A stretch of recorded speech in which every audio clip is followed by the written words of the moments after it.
Bueno, gracias Antonio, gracias a la organización por invitarme a participar en esta controversia, que yo creo que más que controversia lo que es poner, ¿no?, en marcha una serie de ideas comunes que tenemos nefrólogos e intensivistas a la hora de manejar al paciente crítico que requiere de una depuración extracorpórea.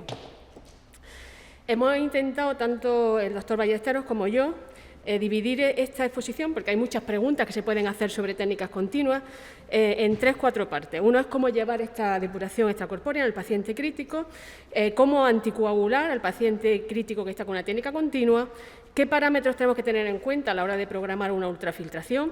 Daremos unas pinceladas sobre otras técnicas de depuración extracorpórea en estos pacientes y, lo que es más importante, el papel del nefrólogo y el papel del intensivista en el manejo de estos pacientes que requieren diálisis. La primera pregunta, indicaciones. Yo creo que todos tenemos claro que la indicación más frecuente para iniciar una técnica de diálisis en un paciente con fracaso renal agudo, ya veremos que en el crítico a veces no siempre el fracaso renal agudo, el mismo fracaso renal agudo, en una situación de oliguria, una situación de anuria, en una situación de anasarca refractaria, con una hiperpotasemia, una acidosis que no se controla con tratamiento médico y, sobre todo, pues, una situación de uremia. Pero, como veis en la parte derecha de la diapositiva, existen también indicaciones no renales. Pueden ser intoxicaciones, pueden ser alteraciones electrolíticas en pacientes con función renal normal o una insuficiencia cardíaca congestiva, por poner algunos ejemplos. En cuanto a la segunda pregunta, ¿cuándo se debe iniciar una técnica de diálisis? Solo por criterios renales. Voy a empezar por esta segunda parte. No, nunca se debe valorar solo los criterios renales a la hora de establecer la indicación de una técnica de diálisis. El fracaso renal agudo en un paciente crítico no tiene nada que ver con el fracaso renal agudo de un paciente no crítico. En más de un 90% o incluso un 95% de los casos aparece en el contexto de una disfunción multiorgánica. Tenemos un paciente dependiente de una ventilación asistida, tenemos un paciente que requiere una nutrición parenteral, enteral, tenemos un paciente inestable con necesidad de drogas vasoactivas, tenemos un paciente que va a requerir antibióticos con frecuencia, más de 1 o 2 antifúngicos. Eso conlleva tener que meter una gran cantidad de volumen, y todos estos parámetros hay que tenerlos en cuenta a la hora de establecer la indicación de una técnica de diálisis. La técnica de diálisis vamos a conseguir un mejor control metabólico, vamos a conseguir un mejor control del equilibrio ácido-base e hidroelectrolítico, pero hay una cosa que a veces los nefrólogos no lo tenemos bien aprendido, y es que a veces es necesario iniciar la técnica simplemente para un control de la volemia. Y en esto aparece el concepto de técnica de diálisis como una técnica de soporte renal. Es decir, no solamente lo vamos a iniciar porque tenga problemas a nivel metabólico, sino porque el paciente no se va a poder manejar si no le da un soporte renal, teniendo en cuenta todas las necesidades que tiene, como he comentado anteriormente. ¿Cuándo es mejor empezar la técnica? ¿Una diálisis precoz? Hay veces que nos encontramos a un paciente que ingresa a una unidad de cuidado intensivo y ya cuando nos llaman tienen el catéter puesto para iniciar la técnica. Bueno, pues lo que está claro es que si no hay una indicación de esas clásicas que he comentado en la primera diapositiva, no se conoce bien cuál es el momento óptimo para iniciar diálisis en un paciente crítico con fracaso renal agudo. Porque además lo que a nosotros nos interesa, sobre todo, es ver si este inicio precoz lleva consigo una mejoría en el pronóstico de estos pacientes. Y en la actualidad tenemos que decir que no hay evidencia que permitan establecer una recomendación definitiva respecto a cuándo iniciar esta técnica de diálisis. Fijaros si esta técnica ha condicionado interés por parte de la nefrología, también por parte de la UCI, que en 5 años surgieron 4 ensayos clínicos de alto impacto, con revistas publicadas como el JAMA, New England, en el que se valora el inicio precoz respecto al inicio tardío de estas técnicas de diálisis. Solo el ELAIN, que era un estudio realizado en Alemania y cuyo objetivo era mortalidad a los 90 días, consigue demostrar que un inicio precoz conlleva una reducción en la mortalidad de un 15%. El resto de los ensayos clínicos, el AKIKI, por ejemplo, que apareció de manera simultánea, no lo consiguió demostrar, y además lo que se observó es que aproximadamente un 25% de los pacientes que caían en la rama de inicio tardío no llegaban a requerir diálisis. Ante esta incongruencia se decidió que eran necesarios nuevos ensayos clínicos, aparece el IDEAL-IQ en Francia, el STAR-AKI en Canadá, y nuevamente no consiguen demostrar que haya una mejoría en la supervivencia con el inicio precoz respecto a un inicio menos precoz. Y lo que sí se confirma es que algunos de estos pacientes que caían en la rama tardía no llegaban a necesitar nunca diálisis. Entonces, respecto a este punto, lo que hay que hacer es utilizar el sentido común y poner en una balanza el posible efecto beneficioso derivado del inicio precoz en cuanto a un mejor control metabólico, un mejor control hemodinámico, un mejor control de la volemia, un mejor estado nutricional, etcétera, frente al riesgo de precipitarnos y someter a un paciente a un tratamiento innecesario, no exento de complicaciones. Lo importante, una vez más, es individualizar. Y hay que utilizar más criterios clínicos y hemodinámicos que criterios bioquímicos. Y tener en cuenta que lo que aparentemente puede ser precoz para un paciente puede ser tardío para otro y viceversa. Bueno, tenemos un paciente que vamos a empezar una diálisis. ¿Qué técnica le hacemos? ¿Le hacemos una diálisis continua, una diálisis intermitente? Pues empiezo con la conclusión. No existe una forma ideal de tratamiento renal sustitutivo para todos estos pacientes. Va a depender de la situación hemodinámica, va a depender de la disponibilidad de las técnicas y de la experiencia clínica con cada modalidad. En el Gregorio Marañón tenemos una amplia experiencia en el manejo de pacientes críticos con técnicas continuas. Esta es nuestra experiencia en los últimos 30 años. Como veis, desde aproximadamente el 2008 tenemos aproximadamente 200 pacientes que se dializan con técnicas continuas al año, distribuidos en distintas unidades, la mayor parte de ellos en la unidad de cuidado intensivo, seguido de la unidad de reanimación. Bueno, todos tenemos claro que una técnica continua mejora el manejo de un paciente crítico, pero ¿cuáles son las ventajas para que mejore este manejo? En primer lugar, es una tasa de ultrafiltración menor. Todos los que dedicamos a diálisis de crónicos sabemos que si la tasa de ultrafiltración es menor, se consigue un mejor relleno vascular, hay menos riesgo de hipotensión, de hipovolemia y, por consiguiente, mejor estabilidad hemodinámica. Pero también la eliminación de solutos se va a producir de forma más lenta, más continuada, de forma más fisiológica. Eso hace que haya menos cambios en la osmolaridad y que, una vez más, mejore el relleno vascular, menor riesgo de hipotensión y, en resumidas cuentas, mejore la estabilidad hemodinámica. ¿Vale? El manejo es más sencillo, pero ¿qué pasa con la mortalidad? ¿Hay diferencias entre ambas técnicas? Pues los distintos metaanálisis publicados no han conseguido demostrar que una técnica tenga una mejor supervivencia con respecto a la otra. Por consiguiente, no existe una forma ideal. Todas las técnicas tienen sus ventajas, tienen sus inconvenientes, como ven en la diapositiva, y las guías lo que hacen es sugerir que utilicemos una técnica continua en aquellos pacientes que estén hemodinámicamente inestables, dependientes de drogas vasoactivas, o bien que tenga una lesión cerebral aguda con aumento de presión intracraneal. Y en aquellos pacientes que estén hemodinámicamente estables, recurrir a una técnica intermitente. Este trabajo es un trabajo clásico, viene a decir lo mismo que he dicho anteriormente, pero hay un concepto clave.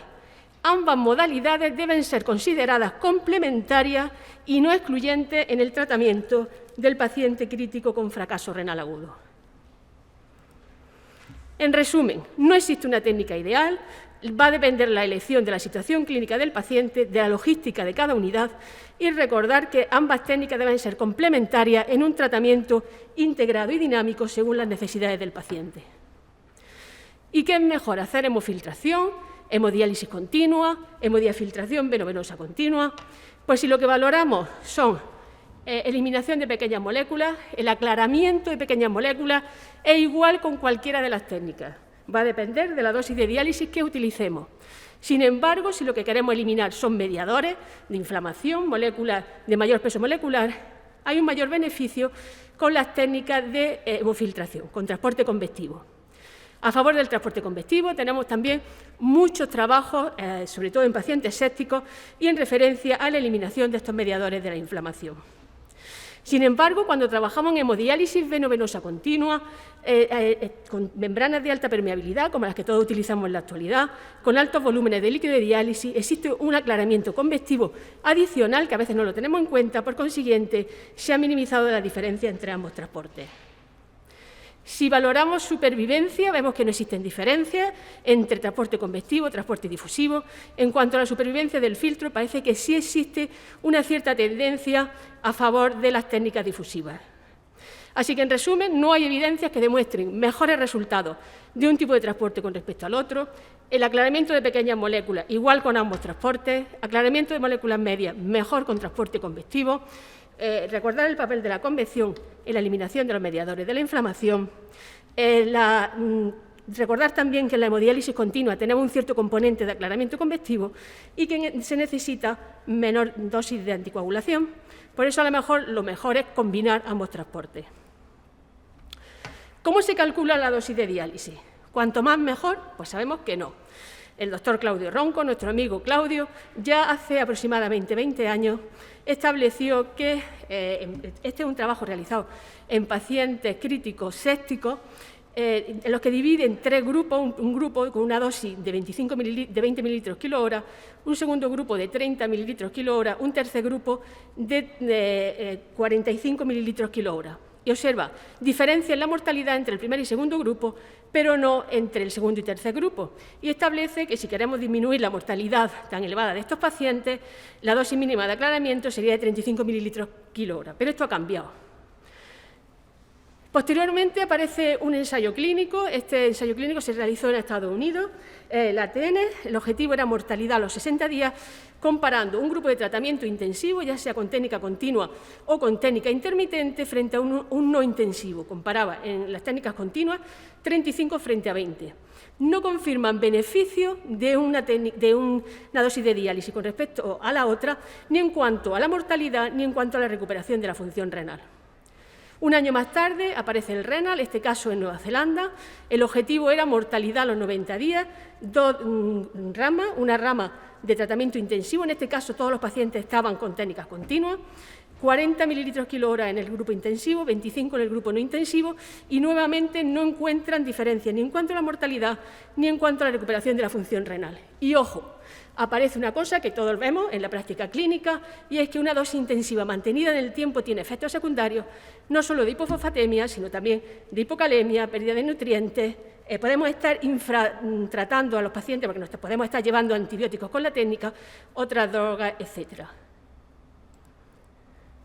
Este metaanálisis, publicado más recientemente, también valora mortalidad a los 90 días y estancia en UCI y en hospital, y como ven, no hay diferencia ni en cuanto a la mortalidad, ni en cuanto a la estancia hospitalaria, ni en cuanto a la estancia en UCI. ¿Pero la dosis no importa? Pues no. Si decimos que la dosis no importa, nos estamos equivocando. En fase inicial de disfunción multiorgánica se necesitan más dosis que en fase de estabilización. En pacientes sépticos se pueden beneficiar en algunas ocasiones de altos pulsos de transporte convectivo y, por consiguiente, hay que hacer un tratamiento dinámico, aportando en cada momento la dosis adecuada a las necesidades del paciente. En resumen, individualizar. Hay una dosis de diálisis por encima de la cual no se observan beneficios, como vimos en el trabajo de Claudio Ronco. En las técnicas continuas, la dosis más habitual es 20-25 mililitros kilo hora en postdilución. Si trabajamos en predilución, hay que subir aproximadamente un 10%. Y en técnica intermitente, un KTV single pool de mayor o igual a 1.2, 1.4, un KT de 40 litros en mujeres, 45 en hombres, o un porcentaje de reducción de urea del 70%.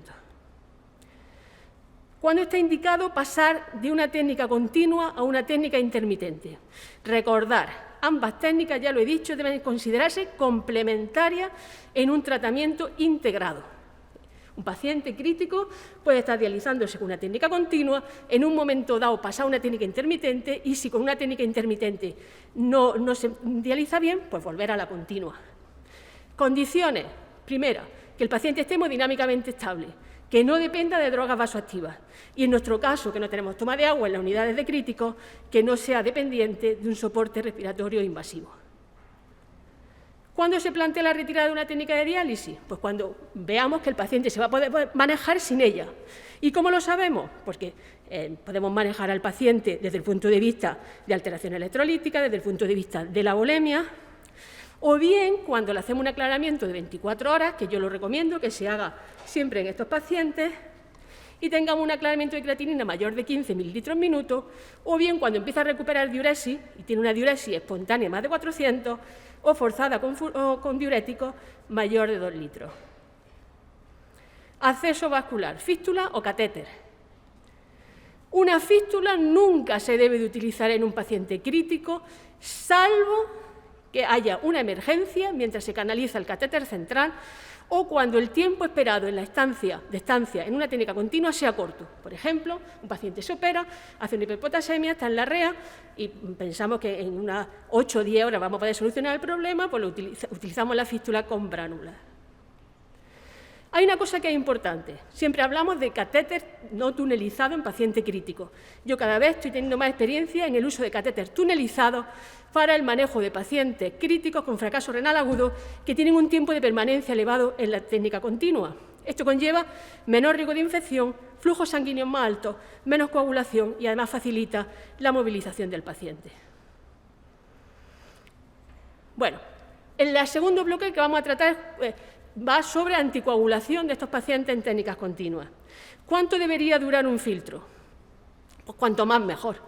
Lo ideal sería que se cambiara a las 48 o 72 horas según protocolo, pero todos sabemos que no siempre ocurre así. La coagulación del filtro constituye uno de los principales problemas en pacientes que están con técnicas continuas y además existe un porcentaje, por suerte, no muy grande, que tienen tendencia a la hipercoagulabilidad del circuito, es decir, que requieren cambiar el filtro en 2 o más ocasiones al día. ¿Esto qué conlleva? Pues conlleva una serie de problemas, conlleva pérdida hemática, pérdida de tiempo de diálisis, hace que el paciente pueda llegar a situación de infradiálisis, problemas de sobrecarga de volumen, cada vez que quitamos o ponemos un circuito extracorpóreo metemos suero y además conlleva sobre todo una mayor carga asistencial para la enfermería, que esto yo creo que es clave, sobre todo en el caso de mi hospital, donde es la enfermería de nefrología la que lleva todas las técnicas distribuidas en todo el hospital y la verdad es que aquí quiero dar un homenaje a mi enfermera porque sin ella sería imposible llegar a cabo esta actividad. ¿Alternativas? Pues bueno, pues tenemos que anticoagular al paciente. Hay un porcentaje de pacientes que no se pueden anticoagular porque tienen una trombopenia severa, porque tienen alteraciones de los tiempos de coagulación, una insuficiencia hepática, una CID. Bueno, en estos casos, ¿qué podemos hacer respecto a estrategias? Sobre todo estrategias en las que la enfermería juega un importante papel. Pues comprobar que el acceso vascular funciona adecuadamente, utilizar membranas de alta permeabilidad y biocompatibles, un flujo sanguíneo elevado para evitar fracciones de filtración mayores del 25%.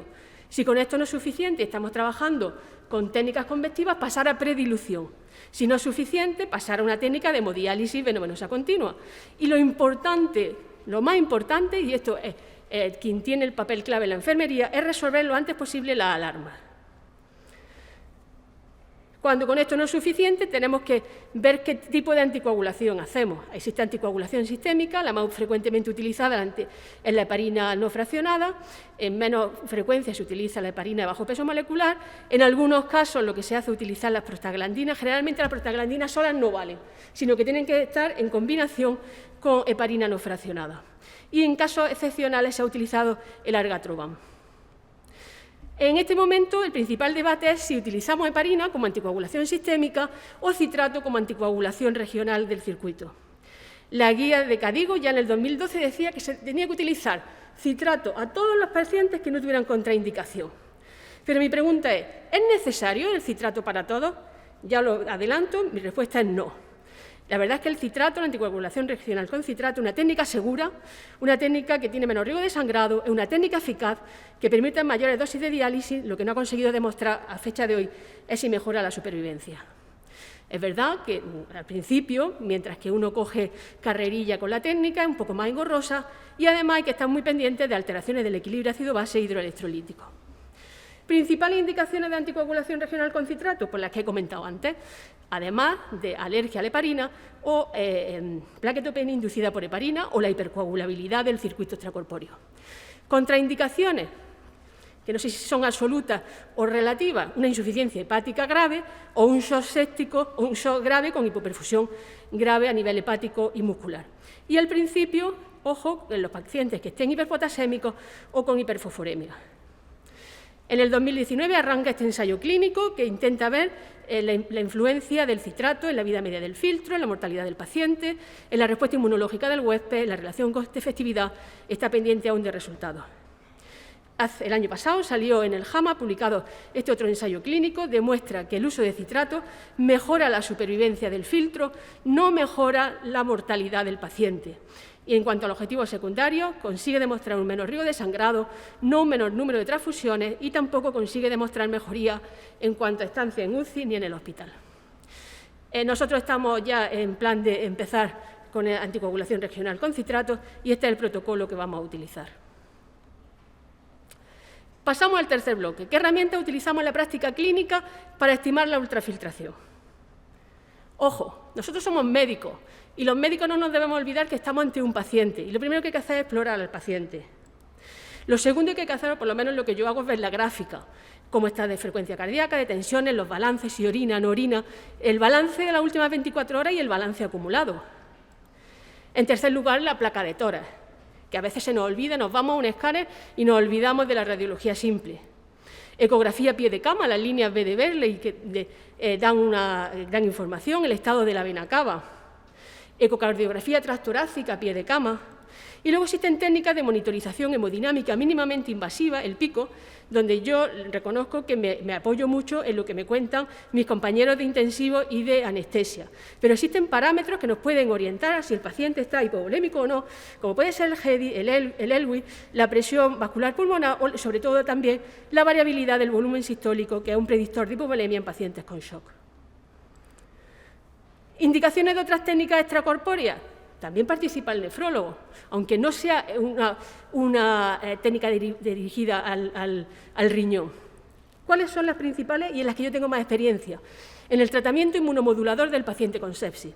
Existen tratamientos encaminados a la eliminación de endotoxinas, como la hemoperfusión como polimicina o el LPS absorbe, del que no tengo ninguna experiencia. Con polimicina sí que tengo bastante experiencia, hemos hecho alrededor de 97 procedimientos en los últimos años.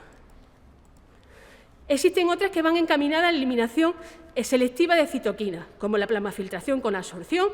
Recientemente ha salido un trabajo donde dice que este tipo de tratamientos no tienen ninguna influencia en la supervivencia, por consiguiente están prácticamente abandonados.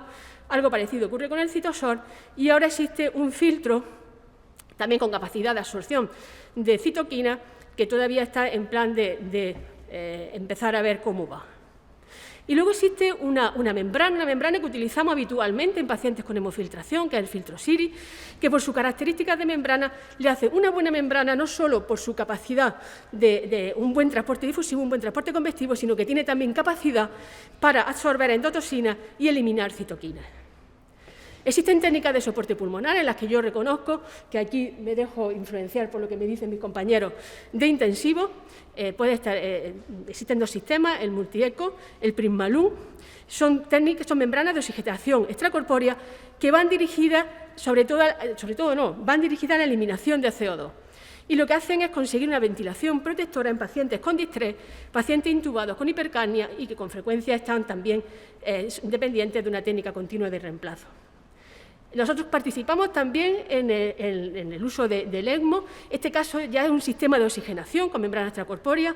No solamente permite oxigenar, no solamente permite eliminar CO2 como las dos anteriores, sino que también permite oxigenar y facilita la ventilación mecánica protectora o ultraprotectora en pacientes que tienen insuficiencia respiratoria refractaria a otras medidas. Las técnicas de soporte hepático, tuvimos una amplia experiencia con el sistema MARS.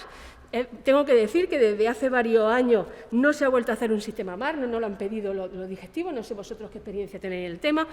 Las principales indicaciones eran insuficiencia hepática aguda, sobre todo intoxicaciones por algunas setas, paracetamol, insuficiencia hepática aguda sobrecrónica, como puente al trasplante o como control del prurito incoercible por colestasis.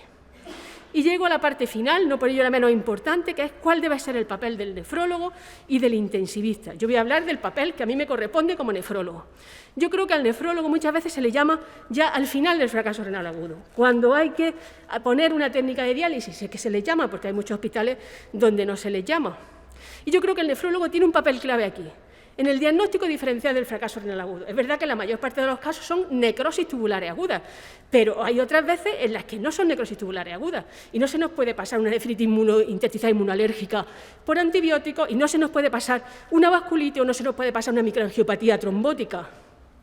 En segundo lugar, no hay nadie que vea la orina como un nefrólogo. para nosotros la orina es fundamental. Y no solamente cuantificarla, sino que hay que medirla porque nos da mucha información. El nefrólogo puede colaborar en el manejo de alteraciones hidroelectrolíticas del equilibrio ácido-base, en el manejo de diuréticos. No solamente se debe utilizar en pacientes críticos la furosemida, se debe utilizar otros tipos de diuréticos, como el canreonato dipotásico, se debe utilizar, si el paciente lo tolera, otros diuréticos orales, como tiacida, acetazolamida, etc. Hay una función preventiva del nefrólogo, y es que alerta sobre el uso de nefrotóxicos, está pendiente del ajuste de fármacos y puede ayudar a la aparición de un nuevo fracaso renal agudo. Últimamente han salido muchos trabajos en los que concluyen que la participación precoz del nefrólogo en el paciente con fracaso renal agudo, incluso en el paciente crítico, ayuda en el manejo, al reconocimiento precoz y en su prevención. Incluso en este metaanálisis, que tiene muchos problemas metodológicos, son solo 3 trabajos, lo que hacen es establecer la relación entre el momento en que se llama al nefrólogo para participar en este tipo de pacientes y la mortalidad, y encuentra una mayor mortalidad cuando se llama al nefrólogo de forma tardía. Una vez que se inicia el tratamiento renal sustitutivo, el nefrólogo puede aportar su experiencia y sus conocimientos en diálisis. Yo creo que eso es innegable. Y luego el nefrólogo tiene que hacer un seguimiento de estos pacientes con fracaso renal agudo. Y en este sentido tiene que hacer un seguimiento cuando sale de la UCI y pasa a una planta del hospital como prevención secundaria para evitar progresión, para evitar complicaciones y para, en la medida de lo posible, optimizar la recuperación. Y luego cuando el enfermo sale del hospital, el nefrólogo tiene también que hacer un seguimiento y llevar a cabo una prevención terciaria implementando cuidados y medidas de prevención de evolución, enfermedad renal crónica de estos pacientes con fracaso renal agudo o de recurrencia del fracaso renal agudo de la fase de enfermedad renal aguda. Y para ello es muy importante hablar con el paciente, chequear su función renal más frecuentemente, explicarle al paciente que tiene que hacer la medicación de forma adecuada, qué fármacos debe evitar, etc. Finalmente, vuelvo a lo que comentaba al principio. El paciente crítico con fracaso renal agudo es un paciente que en la mayor parte de los casos es un paciente con disfunción multiorgánica. Y nosotros nos vamos a colaborar en una parte de esta disfunción multiorgánica que es en el manejo de la insuficiencia renal. Pero ya hemos visto que la importancia del nefrólogo es mucho más que dializar al paciente. Yo creo que la colaboración entre el nefrólogo y el intensivista es fundamental. Y cuando digo el nefrólogo también incluyo a la enfermería de nefrología, porque la enfermería de nefrología tiene una experiencia enorme en cualquier técnica de diálisis y es facilísimo implementar cualquier técnica cuando las enfermeras de nefrología son las que participan en este paciente. Así que para concluir, digo que aquí no hay paciente mío, paciente tuyo. Es verdad que los pacientes que están en UCI, quien lo lleva eres tú. El paciente que está en UCI es un paciente muy complejo. Tú actúas de coordinador de todos los especialistas, pero yo creo que también es una pena perder la experiencia, perder lo que podemos aportar los nefrólogos en el manejo de estos pacientes, porque al fin y al cabo lo que queremos todos es el bien del paciente. Y ya está, eso es lo que os quería contar.